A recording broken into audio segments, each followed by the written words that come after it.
నమస్కారం. ఇది సంగతికి స్వాగతం. సరిహద్దులు భౌగోళికంగా అంతరాలు పెంచుతాయేమో కానీ మనుషుల్ని విడదీయలేవు అంటారు. నిజమే.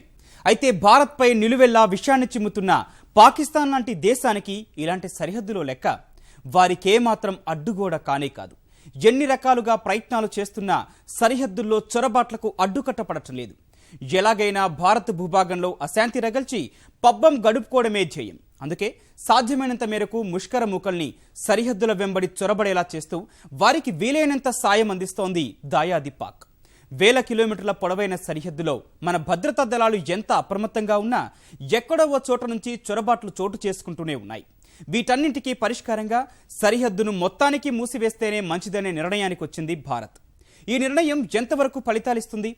అనుకున్నట్లు 2018 కల్లా సరిహద్దులను పూర్తిగా మూసివేయాలంటే ఎలాంటి సవాళ్లను ఎదుర్కోవాల్సి ఉంటుంది?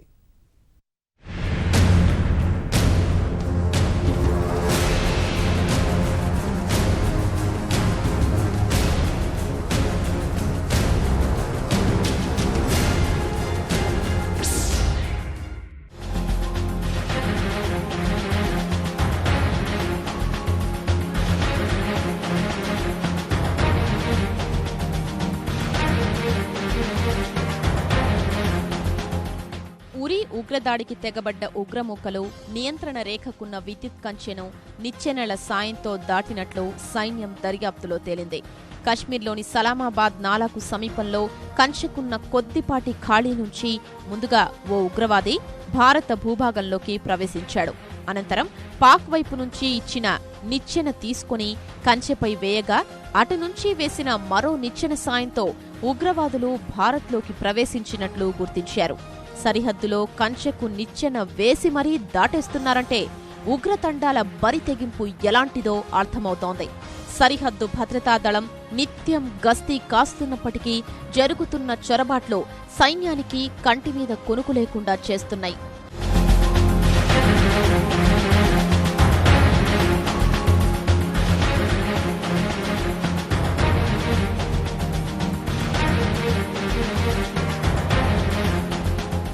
పాకిస్తాన్ ఆ చర్యలు చూస్తుంటే ఆ దేశంలోని వ్యవస్థలన్నీ భారత్లో ఉగ్రవాదాన్ని ఎగదోయడమే పనిగా పెట్టుకున్నట్లు స్పష్టమవుతోంది. అదే విషయం కేంద్ర హోంమంత్రి రాజ్నాథ్ కూడా నొక్కి చెప్పారు. ఉగ్రవాదాన్ని పాక్ జాతీయ విధానంగా మార్చుకున్నట్లు కనిపిస్తోందని కేంద్ర హోంమంత్రి చెప్పడాన్ని చూస్తే పరిస్థితులెలా ఉన్నాయో అర్థం చేసుకోవచ్చు. ఇలాంటి సందర్భంలో రెండు దేశాల సరిహద్దుల నిర్వహణ పెద్ద సవాల్గా మారినట్టే. न तो वह दूसरों का भला कर सकता है, न दूसरों का भला दिखाई देता है, न तो उसे अपना ही भला दिखाई देता है. यह हालत है पाकिस्तान की. उसने आतंकवाद को एक स्टेट पॉलिसी के रूप में अपनाकर आज पाकिस्तान खुद को न केवल साउथ एशिया में बल्कि इंटरनेशनल कम्युनिटी में स्वयं को आइसोलेट करता चला जा रहा है. ऐसे हालात पैदा हुए हैं. पाकिस्तान टेररिस्ट और फ्रीडम फाइटर के बीच क्या अंतर होता है, यह अंतर करना ही वो भूल गया है. पाकिस्तान का पूरा इस्टेब्लिशमेंट भारत में आतंकवाद को हवा देने में लगा हुआ है. यही कारण है कि भारत पाकिस्तान की सीमाओं का मैनेजमेंट अन्य सीमाओं की कंपैरिजन में चैलेंजिंग बन चुका है. సరిహద్దు విషయంలో భారత్ ఎల్లప్పుడూ అప్రమత్తంగా ఉంటోంది. ఓ విధంగా ఇతర దేశాల సరిహద్దులతో పోలిస్తే పాక్ భారత్ సరిహద్దు విషయంలోనే గస్తీ ఎక్కువగా ఉంటుంది అనడంలో సందేహం లేదు. ఆధునిక సాంకేతిక పరిజ్ఞానాన్ని ఉపయోగిస్తూనే సాంప్రదాయక భద్రతా చర్యలు తీసుకుంటోంది భారత సైన్యం. భద్రతా ఏర్పాట్లలో ఎలాంటి రాజీ ఉండదు. సైన్యం కంటికి రెప్పలా కాపలా కాస్తూ ఉంటుంది. వాటితో పాటు పెద్ద ఎత్తున కంచె నిర్మాణం ఉంటుంది. కంచెలకు పశువుల మెడల్లో కట్టే గంటల్ని ఏర్పాటు చేస్తారు. ఒకవేళ ఎవరైనా కంచె దాటేందుకు ప్రయత్నించినప్పుడు అవి శబ్దం చేస్తాయి. జవాన్లు అప్రమత్తమవుతారు. ట్రిప్లు, వలలు కూడా ఏర్పాటు చేస్తారు. ట్రిప్కున్న తీగ తాకితే పేలుడు శబ్దం వస్తుంది. అలాగే పొంచు వలలు కాళ్లకు చుట్టుకుంటే చొరబాటుదారులు ముందుకు వెళ్లడం కష్టం. సరిహద్దుల్లో కంచె నిర్మాణానికి అవకాశం లేని చోట్ల కంటికి కనిపించని విధంగా రక్షణ వ్యవస్థ ఉంటుంది. అంటే ఏరియల్ సర్వేతో పాటు లేజర్ కిరణాలతో అక్కడ రక్షణ వ్యవస్థను ఏర్పాటు చేస్తారు.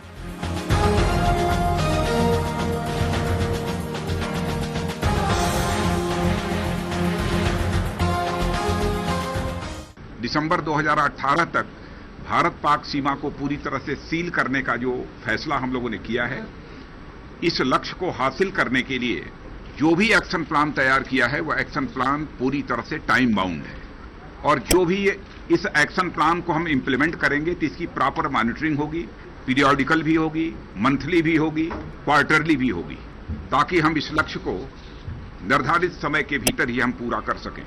ఇప్పుడు ఆ సరిహద్దుని పూర్తి స్థాయిలో మూసివేయాలని నిర్ణయించింది భారత ప్రభుత్వం. రెండు దేశాల మధ్య ఉన్న సరిహద్దు రేఖను అంతర్జాతీయ సరిహద్దుగా పిలుస్తూ ఉంటారు. ప్రపంచంలోని అతి సమస్యాత్మకమైన ప్రమాదకరమైన సరిహద్దుల్లో ఒకటిగా ఉంది. సరిహద్దు మొత్తం పొడవు 3323 కిలోమీటర్లు. రాత్రివేళ అంతరిక్షం నుంచి కూడా చూసే అవకాశం ఉంటుంది. ఇందుకు కారణం సరిహద్దు వెంబడి మన వైపున్న 50,000 స్తంభాలపై దాదాపు 1,50,000 ఫ్లడ్ లైట్లు ఏర్పాటు చేయడమేనట. చొరబాట్లను నివారించేందుకు ఈ స్థాయిలో ఫ్లడ్ లైట్లు ఏర్పాటు చేయటం వల్ల విద్యుత్ బిల్లులు భారీగానే వస్తున్నాయి. అందుకే వాటి స్థానంలో ఎల్ఈడీ బల్బులు అమర్చాలని నిర్ణయించింది.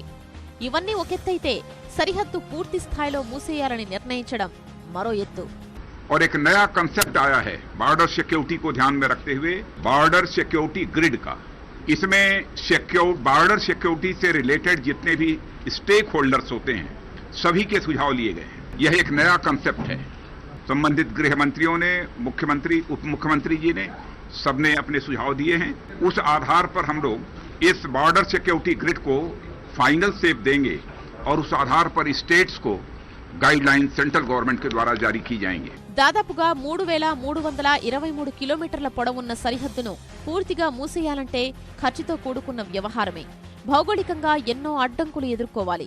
కంచె నిర్మాణమే పూర్తి కాలేదు. రెండు దేశాల మధ్య సరిహద్దు పూర్తిగా మైదాన ప్రాంతం కాదు. లోయలతో పాటు ఎత్తైన పర్వతాలు, ఎడారి ప్రాంతాలు ఉంటాయి. ఇలాంటి ప్రాంతాల్లో కంచె నిర్మాణమే కష్టసాధ్యంగా ఉంటుంది. అటువంటిదే అక్కడ ఏకంగా సరిహద్దును మూసివేయడం సాధ్యమవుతుందా అన్నదే ఇప్పుడు అందరి మదిలో మెదులుతున్న ప్రశ్న. పాకిస్తాన్తో సరిహద్దును పంచుకుంటున్న 4 రాష్ట్రాలు రాజస్థాన్, గుజరాత్, జమ్మూ కశ్మీర్, పంజాబ్. అందుకే సరిహద్దును మూసివేయాలన్న నిర్ణయంపై ఆ రాష్ట్రాల అభిప్రాయాలు తీసుకుంటోంది కేంద్రం. రాజస్థాన్కు పాకిస్తాన్కు మధ్య దాదాపు 1037 కిలోమీటర్ల మేర సరిహద్దుంది. ఇందులో ఎక్కువ భాగం ఎడారి ప్రాంతమే. థార్ ఎడారిలో అధిక విస్తీర్ణం ఈ ప్రాంతంలోనే ఉంది. రాజస్థాన్కు పశ్చిమ ప్రాంతంలోనూ, పాకిస్తాన్కు ఆగ్నేయాన విస్తరించి ఉంది. రాజస్థాన్ భౌగోళిక పరిస్థితుల దృష్ట్యా ఇక్కడ సరిహద్దును మూసివేయటం చాలా కష్టంతో కూడుకున్న వ్యవహారం.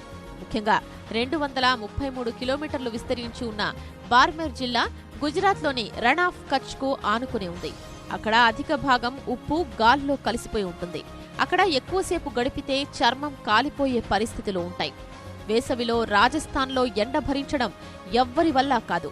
జైసల్మేర్ జిల్లాలోని షాగఢ్ ప్రాంతంలో ఉష్ణోగ్రత 50 డిగ్రీలకు చేరుకుంటుంది. నిత్యం వీస్తున్న ఎదురుగాలులు పెద్ద పెద్ద ఇసుక కుప్పల్ని ఏర్పరుస్తూ ఉంటాయి. వీటి వల్ల కంచె కూడా మూసుకుపోయే పరిస్థితులు తలెత్తుతాయి. అందువల్ల ఇక్కడ కంచె నిర్మించినా ఎక్కువ కాలం నిలిచే అవకాశం ఉండదు. గుజరాత్ పాకిస్తాన్తో దాదాపు 508 కిలోమీటర్ల సరిహద్దు కలిగి ఉంది. భౌగోళిక పరమైన ఇబ్బందుల వల్ల ఇందులో కేవలం 262 కిలోమీటర్లు మాత్రమే కంచె నిర్మించే అవకాశాలున్నాయి. మిగిలిన ప్రాంతమంతా అధిక మొత్తంలో ఉప్పుతో కూడుకొని నివాసయోగ్యంగా లేకపోవటం వల్ల కంచె నిర్మాణం సాధ్యం కాదన్నది నిపుణుల అభిప్రాయం. 340 కిలోమీటర్ల మేర విస్తరించి ఉన్న రన్ ఆఫ్ కచ్ ప్రాంతంలో దాదాపు 64 కిలోమీటర్లు పూర్తిగా ఉప్పు నీటితో నిండిపోయి ఉంటుంది. అంతేకాదు భూమి లోపలికి కుంగిపోతూ ఉంటుంది. నీటిలో ఉప్పు సాంద్రత అత్యధిక మోతాదులో ఉంటుంది. భిన్నమైన భౌగోళిక పరిస్థితులు, కఠిన వాతావరణం వల్ల ఇక్కడ నిర్మాణాలు చేపట్టడం కష్టం. ఒకవేళ చేపట్టినా వాటి నిర్వహణ కత్తిమీద సాములాంటిదే. అందుకే రన్ ఆఫ్ కచ్ వద్ద సరిహద్దు తెరిచే ఉంటుంది. ఇక్కడ పహారా కాయటానికి సరిహద్దు భద్రతా దళం, భూతలంతో పాటు జలమార్గంలో ప్రయాణించగలిగే వాహనం ఏటీవీని వాడుతారు. ఉప్పుతో కూడిన మార్గాల్లో నడిచేందుకు సైనికులకు ప్రత్యేక శిక్షణ ఉంటుంది. భారత్-పాక్ సరిహద్దులో అతి ముఖ్యమైనది, ఎక్కువగా చొరబాట్లు జరిగే ప్రాంతం జమ్మూ కశ్మీర్ సరిహద్దు. దాదాపు 1225 కిలోమీటర్ల పొడవునా విస్తరించి ఉంది. ఇందులోనే 740 కిలోమీటర్ల పొడవైన నియంత్రణ రేఖ కూడా ఉంది. జమ్మూ ప్రాంతం 200 కిలోమీటర్లు సరిహద్దు కలిగి ఉంది. నదీ పరివాహక ప్రాంతాలు, పర్వత ప్రాంతాలు ఉండటం వల్ల ఇక్కడ కూడా కంచె నిర్మాణం కష్టసాధ్యంగానే కనిపిస్తోంది. 6 నదులు భారత్ నుంచి పాక్లోకి ప్రవహిస్తాయి. శీతాకాలంలో చీనాబ్ నది ప్రవాహం 4500 క్యూసెక్కులు ఉంటుంది. వర్షాకాలంలో ఈ ప్రవాహం 6 లక్షల క్యూసెక్కుల వరకు ఉంటుంది. ఈ సమయంలో నీటి మట్టం 50 అడుగుల వరకు ఉంటుంది. అయినా ఈ ప్రాంతం నుంచి చొరబాట్లు సాగుతూనే ఉంటాయి. ఇలాంటి పరిస్థితుల్లో ఇక్కడ కంచె లేదా గోడ నిర్మించడం కష్టమే కాదు, ఫలితం అంతంత మాత్రమేనన్నది చాలా మంది అభిప్రాయం. వాయవ్య ప్రాంతంలో ఉన్న పంజాబ్ రాష్ట్రం పాక్తో 505 కిలోమీటర్ల మేర సరిహద్దును కలిగి ఉంది. పంజాబ్లోని ఫజిల్కా, ఫిరోజ్పూర్, తర్న్ తరన్, గురుదాస్పూర్, పఠాన్కోట్ వంటి 5 జిల్లాలు వీటి పక్కనే ఉన్నాయి. పఠాన్కోట్ దాడికి కారకులైన ఉగ్రవాదులు నదీ పరివాహక ప్రాంతమైన గురుదాస్పూర్, పఠాన్కోట్ మార్గం నుంచే చొరబడ్డారు. ఈ మార్గంలో ఎలాంటి నిర్మాణాలు లేవు. దగ్గరలోనే ప్రవహించే రావి, దాని ఉపనదులు కారణంగా చొరబాట్లు చురుగ్గా సాగుతూ ఉంటాయి. ఇక్కడ కంచె నిర్మించే అవకాశం ఉన్నా గోడను మాత్రం నిర్మించలేమంటున్నారు రక్షణ రంగ నిపుణులు. ఇక్కడి భౌగోళిక పరిస్థితులు సరిహద్దు భద్రతా దళానికి ఎల్లప్పుడూ సవాళ్లు విసురుతూ ఉంటాయి. ఇన్ని ప్రతికూల పరిస్థితులున్నప్పటికీ సరిహద్దును మూసివేయాలని నిర్ణయించింది భారత ప్రభుత్వం. 2018 డిసెంబర్ నాటికల్లా మూసివేస్తామని, అందుకు తగ్గ కార్యాచరణ కూడా రూపొందిస్తున్నట్టు చెబుతోంది. ఈ దిశగా ప్రయత్నాలు జోరందుకున్నాయి కూడా. సరిహద్దును పూర్తి స్థాయిలో మూసివేసేందుకు ఇప్పటికే ఇజ్రాయెల్తో భారత్ ఒప్పందం కుదుర్చుకున్నట్లు తెలుస్తోంది. ఇజ్రాయెల్ తన చుట్టూ పటిష్టమైన సరిహద్దు ఏర్పాటు చేసుకుంది. ప్రపంచంలో అత్యంత బలోపేతమైన, అత్యంత కట్టుదిట్టమైన భద్రతను కలిగి ఉన్న సరిహద్దుల్లో ఒకటిగా నిలుస్తోంది. వాస్తవానికి ప్రపంచంలో చాలా దేశాలు సరిహద్దు సమస్యల్ని ఎదుర్కొంటున్నవే. అగ్రరాజ్యమైన అమెరికా కూడా మెక్సికో నుంచి తమ దేశంలో అక్రమంగా వలస వస్తున్న వారిని అడ్డుకోలేక సతమతమవుతోంది. రిపబ్లికన్ పార్టీ అభ్యర్థి డొనాల్డ్ ట్రంప్ మెక్సికో వారు దేశంలో రాకుండా పెద్ద గోడ కట్టేస్తానని ఎన్నికల ప్రచారంలో చెప్పడాన్ని బట్టి చూస్తే చొరబాట్లతో ఎలాంటి సమస్యను ఎదుర్కొంటున్నారో తెలుస్తోంది. ప్రస్తుతం వారి సరిహద్దులో దాదాపు 3,360 కిలోమీటర్ల పొడవున కంచె నిర్మాణం చేపట్టాలని నిర్ణయించింది అమెరికా. నిర్మాణ పనులు చురుగ్గా సాగుతున్నాయి. పశ్చిమ సహారా ప్రాంతం నుంచి ఆగ్నేయ మొరాకోకు వలసలు నివారించడానికి 2 ప్రాంతాలకు మధ్య 2,700 కిలోమీటర్ల పొడవున కంచె నిర్మాణం సాగుతోంది. భారత్లానే పాకిస్తాన్, ఇరాన్ మధ్య ఉన్న 700 కిలోమీటర్ల సరిహద్దులోనూ కంచె కట్టాలని భావిస్తోంది ఇరాన్. పాకిస్తాన్ నుంచి తమ దేశంలో మాదక ద్రవ్యాలు, ఉగ్రవాదుల చొరబాట్లను అడ్డుకునేందుకే ఈ నిర్ణయం తీసుకుంది. ఇజ్రాయెల్, గాజా మధ్య 60 కిలోమీటర్ల మేర ఉన్న సరిహద్దు అత్యంత సమస్యాత్మకమైనది. 2 దేశాల మధ్య ఉద్రిక్తతలకు దారితీస్తోంది ఈ సరిహద్దు. అందుకే ఇక్కడ అత్యంత కట్టుదిట్టమైన భద్రతను ఏర్పాటు చేసింది ఇజ్రాయెల్. ఈ నేపథ్యంలోనే ఇజ్రాయెల్కు సరిహద్దు బాధ్యతలు అప్పగించింది మన దేశం.